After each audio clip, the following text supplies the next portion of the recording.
everybody! Hope everyone is doing good. Oileng, hello.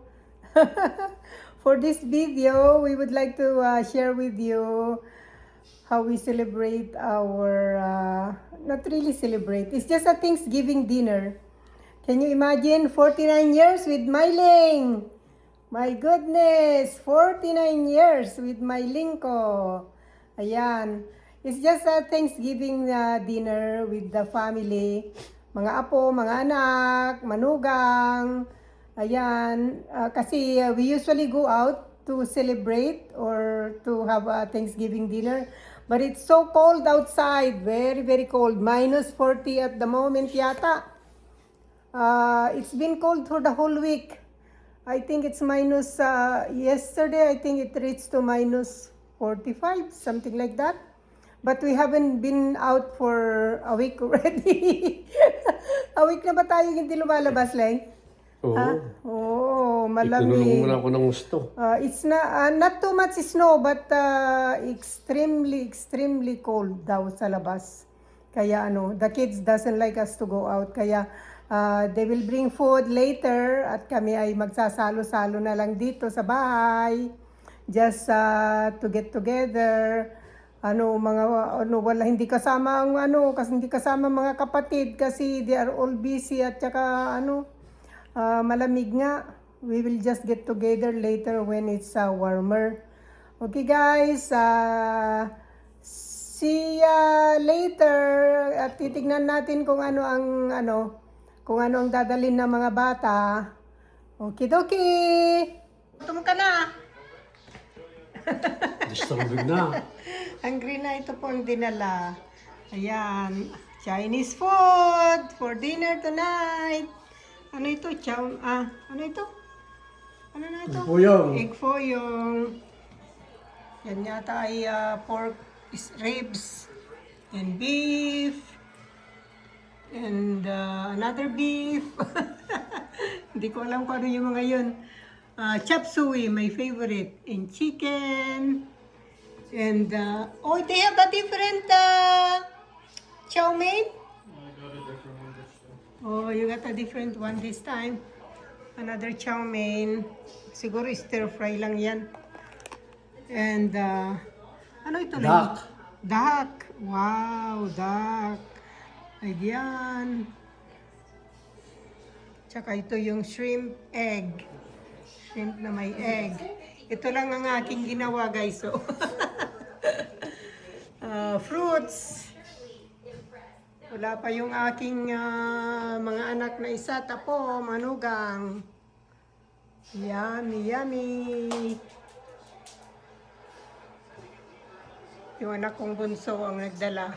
Tsaka yung aking manugang. Ayan. Sarap. Naku, nakalimutan ko namang mag-video nung nandito yung mga bata. Kasi nagkatuwaan kami, nanood kami ng movie, naglaro kami, tapos ay ang saya-saya kasi namin kaya nakalimutan kong mag-video. Nakauwi na sila nung naalala ko, sabi ko kay Ling aba, hindi pala ako nag-video, sabi ko kaya itutuloy ko na lang itong video ko ng mga clips ng araw namin ni Papa Munti. Ayan, ako'y nag-live ngayon, ayun, yun ang aking live. Si Papa Munti ay nasa kwarto nanonood ng, alam nyo na, Senate sa Philippines, yung flood control. Teka, papakita ko sa inyo ang aming tanghalian ngayon.